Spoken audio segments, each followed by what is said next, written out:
Samantala, natin report mula kay Edniel. Ito hindi comedy ito. Eto, Lakay, serious ito. Seryoso ito, Lakay, dahil ang presensya ng mga sundalong Amerikano sa Task Force Ayungin. Ibinunyag yan ni U.S. Defense Chief Lloyd Austin dahil bumisita siya, Lakay, kahapon dyan sa Palawan. Palawan ba, Lakay? Tama ba ako? Alamin nga natin. Mula kay RHF 52, Edniel Parrosa. Edniel. Lakay at Sister Earl, sa unang pagkakataon ay ibinunyag ng Defense Chief ng Estados Unidos na may mga sundalong Amerikanong nakataong sa tinawag niyang U.S. Task Force Ayungin. Sa kanyang mensahe pagtapos bumisita sa Palawan, sinabi ni Secretary Lloyd Austin na nakipagkita siya sa mga kalahing service member na nakadeploy sa nabanggit na unit. Pinasalamatan niya mga ito sa kanilang masigasig na serbisyo para sa kanilang bayan at para na rin sa alyansa dito sa rehiyon. Hindi naman malinaw kung anong partikular na gampanin o role ng mga naturang sundalo sa AFP Western Command. Pero sinabi ni Austin ng patungkol sa U.S. Task Force Ayungin, nakaraang dumalaw sa Command and Control Fusion Center sa Palawan kahapon. Sa katunayan, makikita sa mga inilabas na rawan mismo ng U.S. Defense Secretary ang ilang miyembro ng uniformadong U.S. military men kasabay ng briefing ng kanyang Filipino counterpart na si Secretary Gilbert Chodoro. Pumapatungkol itong pangalang Ayungin sa teritoryo ng Pilipinas sa West Philippine Sea kung saan nakaposte ang PRP Sierra Madre. Sinubukan ng DZRH News na hingin ng panig ng AFP maging ng National Security Council ng dito, pero wala pa silang opisyal na tugon. Sabi ng AFP Public Affairs Office, verifying hanggang ngayong umaga. Nauna nang nag-alok ng tulong ang U.S. Command sa pagsasagawa ng Roaring. Lakay. Ayan, the Yankees are coming, ha? Ayan, andito na pala sila, ha? At saan tong press con?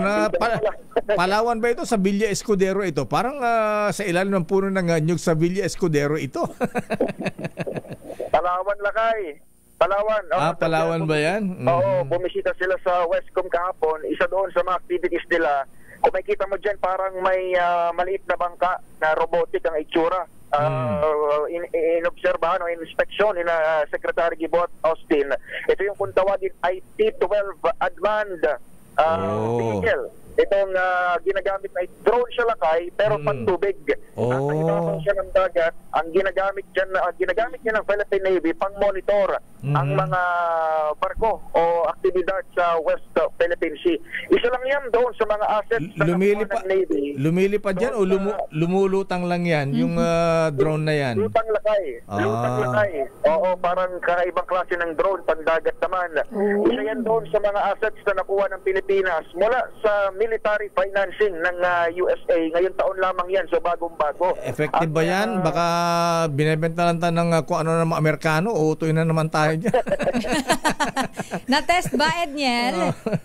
Oo, kahapon ay pinakita nila yung capabilities niyan at ang sinasabi nga ng US sa pamamagitan ng Secretary Austin, saan pang darating yung mga karagdagang kagayang platform, lalo pat meron nga tayong $500 million na aid mula sa US na matutuloy daw even under the presidency of the next President-elect Donald Trump.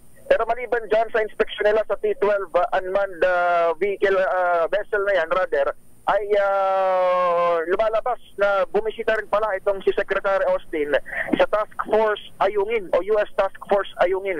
Ang composition nito, kung gaano karami at kung ano yung role, ay hindi pa rin alam maging sa international community dahil isang beses o unang beses lamang itong binanggit sa bahagi pa o bunganga pa ng Amerika na laman ng publiko. Pero Edniel, may say-say pa pag-usap natin kina Austin, January, papalit na si Trump, papalitan na sila, iba na ang Defense Secretary, Secretary of State.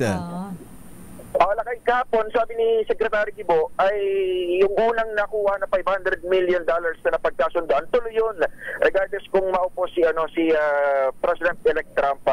Kahapon naman, sinabi naman ni Presidente Bongbong Marcos, kung matatandaan niya, na nagkausap sila ni US President Trump mismo, at kung tatanungin ay si Secretary Austin itong papaalis na Defense Secretary ng US, kanyang binabanggit, ay sigurado ay isang interest ng dalawang bansa, lalo na in securing itong Indo-Pacific Command. Kaya dyan tayo makakuha ng kumpiyansa na maitatawid yung relasyon o yung alyansa ng dalawang military despite the pagpapalit ng administrasyon kung sino man nakaupo sa White House lang. Okay, maraming salamat, Edniel.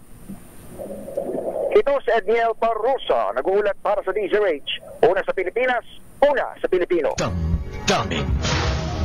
Maraming salamat, Edniel Parrosa.